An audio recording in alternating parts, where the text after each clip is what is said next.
What's up, everybody, and welcome to ITG Daily, the show that brings you the hottest in gaming news. I'm Drew Bosling. That's the one, the only Scott Savage. Scott, what's going on, buddy? No, I'm looking to get into some Ghostwire Tokyo today. Finally just came out on Xbox. Yeah. I can't wait. It was exclusive over on PlayStation 5 for a while, and not a big surprise to see it finally make its way over to Xbox as Xbox owns the studio. So that's how that goes, Scott. No big surprise. But what's going on today? We are a little bit early today, coming in at 11 o'clock Eastern time in the morning, where you people can join us over on twitch.tv/theofficial ITG, as well as YouTube at Inside the Game Official. But if you can't join us live, hit us up later. InsideTheGame.ca podcast services and TV streaming networks around the globe. Scott, today's a bit of a hot show. Media Molecule is ready to move on and leave their dreams behind. As support will end in September this year, unfortunately. Will we see multiplayer come to the Elder Scrolls 6? Is that Skyrim 2? We're going to call that Skyrim 2? Is that where we're going, you think, Scott? Yeah, I started with Morrowind. There we go. It's all Morrowind for me. And Xbox is getting an open world game next month. We'll talk about that one too. That was kind of cool. Bit of a shocker. Dude, first though, we talked about it just the other day. A couple little PSAs. Ascendant Studios posted yesterday that they are going to reveal more tomorrow at noon Eastern about Immortals of Avium. They're going to have a showcase there. Scott, I'm thinking we do this. We went live today at 11. We go live tomorrow at 11 so that we can return at noon Eastern to go live for the coverage of this game. What do you think? Okay, I'm down with that. There it is, everybody. You heard it live. This is how we work sometimes. We just kind of figure our day out. Dude, so yeah, I'm thinking that'd be cool. I'm looking forward to finding out a lot more about this game, right? This game is a magical FPS. So it's, do you think it's got a mix of like Destiny and some shooter stuff too? Or is it just straight up magic? Well, maybe. I think Ghostwire Tokyo is actually considered a magic first-person shooter, right? Huh, is it really? You'll have to let us know on how that goes. And then on top of that, Scott, we'll be live 3 times tomorrow. You ask yourself why? Well, because we love to go live and let everybody watch along as we go and hang out. But we're also going to be talking with the state of play for Final Fantasy 16 is getting a 20-minute state of play tomorrow at 5 p.m. Eastern. We will be live once again 3 times tomorrow. You can catch us. You just can't get enough of us. You can't get away from us at all. We'll be live tomorrow right here, of course, on our Twitch and our YouTube page. You can join us as we watch along, and we get hyped as well for Final Fantasy 16. Dude, that game looks sick. Yeah, I haven't seen a whole lot more recently, but from the teasers way back, it's just been building for me, the hype. That's just it, right? The more and more I see, I'm like, oh, I really want to check this out. So luckily, our friends over at Square Enix will hopefully connect us with that, because I've been talking to them about this one. I'm like, yo, don't leave us out. I want to. Don't forget us. Yeah, exactly. Yeah, coming up. Here's the problem, Scott. You're not going to get to play because it's a PS5 exclusive. That's the I really need to find a PS5 somewhere. Yeah, and so the game will be out on June 22nd. So really not that too far away. It is just around the corner, but it is coming out this year, which is pretty exciting. Dude, what a big year for games. Like, honestly, This is a massive year. We got some pretty cool things happening. It's just, wow, another one. Do you think this will have Game of the Year contendency for it? Oh, it is possible. Being such a big IP of Final Fantasy certainly could enter the conversation. I don't remember if 15 was considered for Game of the Year when it had launched. I don't know. I don't think so. But I think 16 just might have that extra oomph in it that might just carry it along and be there for that conversation, which will be there with Starfield, Spider-Man 2. What else am I missing, Scott? I know I'm missing something else, but there's others. We're not getting Wolverine, are we? Not this year. No, we're not getting it this year. No, can you imagine a back-to-back with PlayStation? Oh, dude, it should be like Horizon Forbidden West. Oh, too many superhero things all at once. Can't do it. Yeah, no. Nah, I can wait till next year, I think. And then we've heard rumors, too, that Assassin's Creed is going to go. We're getting Tears of the Kingdom this year, though, as well, Scott. So here we go, right? Dude, we get Square Enix in there with Final Fantasy 16. We've got Spider-Man 2 in there for PlayStation. We've got Xbox in the conversation with Starfield. And then we have Nintendo. So there's 4 already with Tears of the Kingdom, right? There's 4 games. There's typically, 6 in the conversation? 5 or 6? In that conversation, the Game of the Year. Here's 4 already swinging. Now, granted, neither one of them are out, so maybe they can all just flop right off the hop. I don't know. It's possible, right? Hopefully not. Oh, the plan is not to do that, but you can never quite know. But dude, let's get into today's show, because it's a sad day for Media Molecule, as it's ending support for its Dreams project in September. Chris Sculling over at VGC had this to say. In an article posted on the game's official website, the studio has explained that it's made the difficult decision to discontinue live support for Dreams as of September 1st, 2023, to shift our focus to an exciting new project, Scott. Players, however, will still be able to play, create, and share content on the game after September 1st, but will be receiving no further updates after that date on September number 1, dude. The game will also be migrating to a new server in late May, at which point players will be given a storage limit of 5 gigs for their creations. Players' current creations will not count towards this limit. Only those uploaded after the server migration will count towards their storage limit. Hmm. Dreams, Scott. Dreams has been an interesting project, an interesting game, an interesting creative outlet to follow along with, right? And it's just That's one of those things like, did when it did that actually launch? take off? So this was PS4. I want to say, was that 2019 or 2020? Now you got me guessing. I'm looking at Dreams Yeah, launch I'm date. wondering. You totally called this, though, by the way, when we watched the Fortnite 2.0 creative. Well, I think we'll get into that conversation here in a second as well. February 14th, 2020. It was announced in like 2015. So that's Oh, like, wow, yeah. yeah, right. It was revealed, and everybody's like, "What is this?" And there's a lot of creative people out there, and you get excited for things like this to bring along opportunities of what could be. Right. Here's this. Here's the thing: when it gets into video game creation, it becomes a difficult task. We all know that Hmm. by playing and being around in this industry that we love, and games are hard. Well, Me Molecule tried to make something a little bit easier, right? We got Little Big Planet back in the day. Here, you can make some levels, blah blah blah blah blah, and you get in there and you kind of have a good time. And then they want to step that up, and then they stepped it up into the world of Dreams. Dude, nobody understood what Dreams was when they first showcased Dreams. Everybody was so confused, but they're a unique studio because they kind of remind me of Nintendo in a sense, how they kind of go to their own beat of the drum, right? And Hmm. they're just a creative, visionary studio that likes to create unique experiences. And then on top of that, give you the tools to then create your own. So it had a couple of things. You could create worlds with the dual sense controller on the PS4, or you can actually use the move wands as well. And then they brought it into VR. So like there's a bunch of things that kind of came with it. But I wondered if they were going to bring it and step it up for PS5. There's a I'm monetization model though, what comes along with Fortnite Creative 2.0, Scott. I'm struggling to remember what it was. Is Concrete Genie another one that I Mm-mm. had seen? I seen you paint something in VR. Yeah, so Concrete Genie is made by Pixel Opus. Cool studio, another unique tale. That game is well worth it. If you have not played Concrete Genie, I highly recommend you do. That is a wicked game. I had a ton of fun. Very creative, but it's separate from Media Molecule and what they've done here with Okay. Dreams. But I think it's if you're not that creative person, you still have the opportunity to go in and play these games. Always curation is always a problem, right? That's one of the biggest issues when you get into something that's like this. How do you weed out the good stuff from like the not so good stuff? Yeah, from the shovelware. Yeah, exactly. So, dude, it was cool to get into. You can incorporate your own audio. So, like, there's people in there that have made full-fledged games, but it takes forever to do something like that. And then you're limited to what Media Molecule is giving you, which isn't honestly, it's limited, but it's not that bad, right? Like, this is a cool little tool to use and go into and play around with.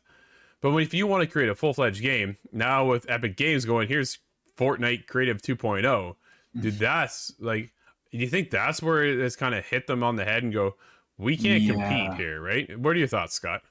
They've raised the bar so much with the Fortnite Creative 2.0, and I think you said it best at the time. It really just puts an end to all of these other kind of creative projects, which is unfortunate, but at the same time, we are still moving steadily upward. Right. This Fortnite Creative 2.0 is still an improvement.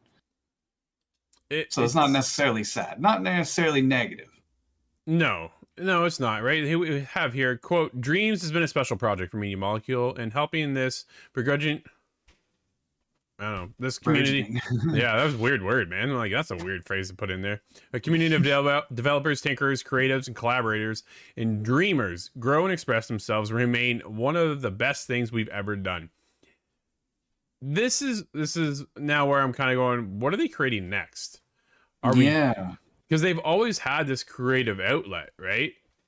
Besides Tearaway. Tearaway was this game on the Vita, which was eventually brought over to the PS4, and it was a cool experience, but it was a point A to point B kind of situation, right? You followed a story, and then that's where their game ended, and there's nothing wrong with that. We play those games all the time. Very creative Mm. game, very cool. It was like a paper mache, and you unfolded. That's why they called it Tearaway, because you unfolded the paper, and then you made new things with this paper Okay. and stuff. Dude, it was cool. It was well done. I had a blast playing it. But do they follow suit because they've gone from Little Big Planet into Tearaway into Dreams to keep that creative edge flowing for people? Like, do they want to do that? Or do you think they go now and just say, you know what, we've tried to make this platform where people will come over and start creating their own stuff for others to experience and have a good time, and it's just not working for us. Yeah, I wonder if they Right? can find something to kind of give it an identity of its own to make it stand and last out longer. The same kind of idea, a Dreams 2.0 kind of idea. Yeah. Or, like you say, do they just break off and now it's time to do a narrative? Well, at this point, if you're going to go in this route again of going like Dreams 2.0 or whatever this going to be, you're now really competing with Epic head to head with their creative 2.0. You're creating with Roblox, who's out there making a juggernaut of 50 million daily users, I think it is. Like, yeah. like it's insane. So that creative An entire community is out generation there. almost. Yeah, right? Like that whole community is already out there. How do you take away from some of these people being restricted to one platform? You figure Epic, dude, is on PC, which is like the biggest platform. So, and then goes everywhere, right? So if I'm on Xbox, if I'm on PlayStation, I can still play those 2.0 levels. I just can't create on that platform as of right now. I don't know if they're going to bring that over, but right now everything's being created in on your PC for 2.0, and then access to everywhere more or less to be able to play it. Again, same thing when it goes to Roblox, is that you create everything on the PC with through their studio maker or whatever they call that platform, and then goes out to everybody to play. PlayStation, dude, if you're with Dreams, you are on Dreams, you're on PlayStation, and you are not leaving it, right? Yeah. So you're so limiting that way. Well, exactly. So how do you really kind of branch out and compete with everybody else who are just gone to mass market and says, here, enjoy, right? Where PlayStation, sure, there's over 100 million PS4 players. Dude, I bet you a fraction of them played Dreams. Like a fraction, right? So it's how do you capitalize this idea and get it to pop and just kind of take off like it has with Fortnite, like it has with Roblox. They just haven't had that kind of, oh, here's this studio, you need to pay attention to me and Molecule. I think they've had their shining moments, but not one that's really kind of pulled the other audiences in. Time will tell, Scott. Well, they're going to have to get inventive, which is exactly their business. It is, absolutely is, right? It's not something they've shied away from at all. It's they're there to put the spotlight on themselves, and they've always done something in a creative outlet, which is super cool. So anxious to see where they head next. But Scott, I'm also anxious for the Elder Scrolls 6 job listing hints at a multiplayer. Andrew Heaton over Game Rant. Those waiting for the Elder Scrolls 6 will likely be anticipating that kind of epic single-player experience the series is known for, but in a recent job posting, suggested the elusive installment may implement multiplayer assets as well. Over the decades, Bethesda has developed and published plenty of games, many of which have become huge success in the AAA market. While the likes of Skyrim and Fallout are generally what the company is known for, it's hard to play a mainstream release these days that doesn't have the developer stamp on it. However, when it comes to the next entry in Bethesda's long-running epic fantasy RPG franchise, there's still no word on when the Elder Scrolls 6 will be coming out. Scott, what's your thoughts right there? When do you think we get Elder Scrolls 6? I don't want to say it's anytime soon. I'm going to guess at 2025 before we see anything at all. We might get maybe we get a cinematic kind of thing. I'm thinking of Elder Scrolls Online. Maybe we get sort of a setup, but sure. I don't think we'll see anything concrete for a long time. No, yeah, I think we got that little splash teaser of, hey, yes, we're working on this. Yeah, Skyrim came out a few times now, but I'm trying to think. The initial release was in 2011, I believe. Oh man, yeah, right. It's been so long. It has been definitely very, very long. We'll see when we actually get Elder Scrolls 6, but I'm thinking, I don't think. Go ahead. I don't think it's going to have multiplayer. I No? would hazard a guess. No. I think they might do something where we all share a world and what you do affects mine, but I don't think we'll be walking together. Kind of like Death Stranding. Maybe.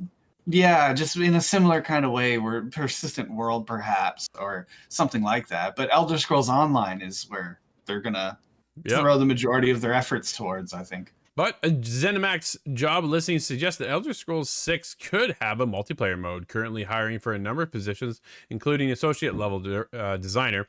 When looking at the job page, one of the requirements for a potential candidate is that they must have knowledge of 3D game space and environmental storytelling. as well as experience in the Elder Scrolls construction set. However, what's most interesting is that the role is asking applicants to also have a strongly familiar with a variety of open world multiplayer games. Scott, that's the catch line right there, buddy. They might just be looking to pull in some kind of multiplayer aspect to it. Time will tell, obviously. But is there a spot for it, Scott, or would you rather just keep the Elder Scrolls Online to that online component and then give me Skyrim 2, right? Yeah, I really just want it to remain a single player experience, and we've seen how it worked out in Fallout's case. Yeah. No, absolutely. Fallout 76 did not light the world on fire when it first came out. It seems to have gained a lot of traffic since and is going strong, but a lot of people just love Fallout 4, right? They just love the Fallout series for being a single player, open world, massive expansion of a game to kind of take you on a journey like no other. And I think that's where Skyrim 2 could go. I need New Vegas too. You and a lot of people. But I do know what you're getting next month, Scott, as Xbox Game Pass confirms new open world co-op game coming in May 2023. Dalton Cooper over at Game Rant once again. That's it. VGC stepped aside. We now have Game Rant going on today. Xbox Game Pass has confirmed Far World Pioneers as a brand new open world co-op game coming to the subscription service on May 30th. Xbox Game Pass subscribers are going to have a lot to look forward to in May. I'm just going to go with that. Especially if they are interested in co-op.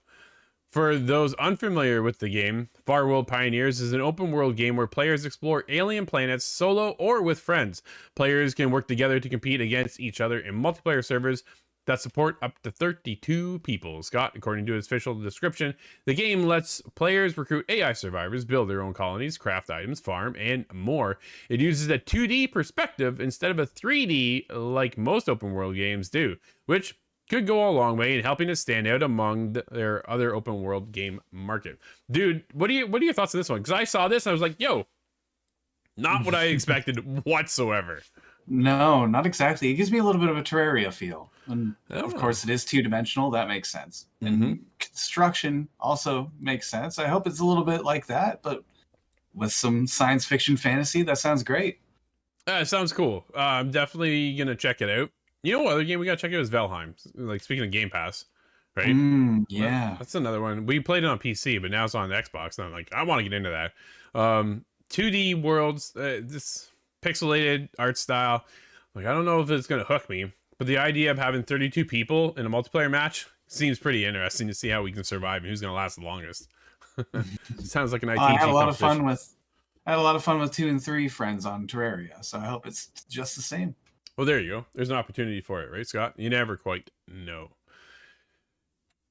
Dude, do you think it can stand out amongst the others, though? Like, we see a lot of open world survival games, and some of them are connecting, some of them are not. We just talked about Fallout 76, for example. Dude, one of the biggest attached to the Fallout brand came out and didn't quite hit. This is obviously a little bit more unique, I think, than where they went with Fallout. But how do they shine above the others? Yeah, I think just being two-dimensional is really the best chance they have. Otherwise, you get into just everything 3-dimensional survival feels the same to me for years now. It's funny, except for Green Hell. That's the one that stood out. Well, it's an Amazon jungle. Yeah, that one was pretty cool. There's no doubt. And then you put yourself in VR too. You should try that in VR. Oh, I need to play that one in VR. Oh man, yeah, that one saw Song in the Smoke, I think. Song of Smoke, something like that. Song in the Smoke, I think it is. That's another VR experience. That one incorporates like dinosaurs, stuff like that, though. But I am a huge fan of this crafting survival element game. I'm heavily still going away. Dude, I'm still plugging every day on Wall World. Like, we just released our preview. I keep jumping back into that game because I want to keep grinding this a little bit more.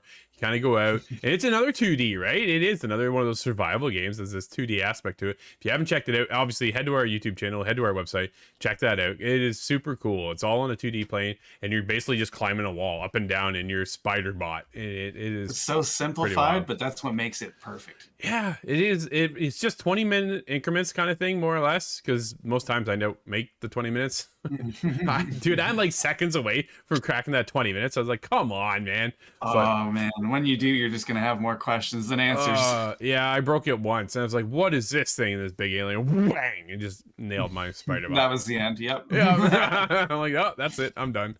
Yeah, it's a ton of fun. So if I can gravitate into that, dude, I'm thinking if we can hang out on Xbox and do it here as well, yeah, this might be kind of cool. I'm down for checking this out. So we'll have to report back, Scott, I think. Mm-hmm. Dude, let's get into new Microsoft Rewards custom feature could have major benefits for Xbox users. Fraser Gilbert over at Pure Xbox.